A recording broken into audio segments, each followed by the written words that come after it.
Hello. We could all do with a little more logic in our lives, and especially in our axioms. So in this video, I'm going to show you how to use one of our logic steps. Continue only if a condition is met. It's a very simple step to use. I'm Alex Barlow, co-founder of Axiom. Let's dive in.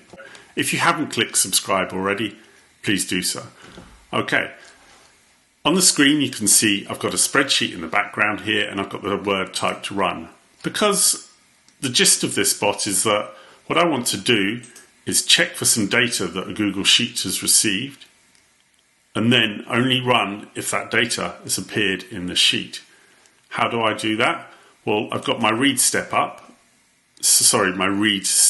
set up and I've passed the sheet in. You can see it's previewing the word run.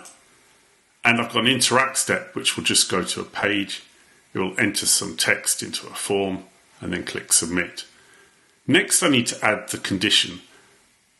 Okay, so how do I do that? I click the plus. This is a step and not a sub-step. And I click logic. And there it is. Continue only if a condition is met. I just click and add that step. So now what will happen, this bot will read the data from the sheet, pass it through the condition when it's set up, and then only continue if the condition is met. Last of all, I need to set this step up. By default, Axiom has guessed at what variable I need and it's got it right. It's got the Google Sheet in there because that's where I want the data from. Then in the next field, words to check for, obviously I add the word I want to check for, run. And I'm just going to check for any word.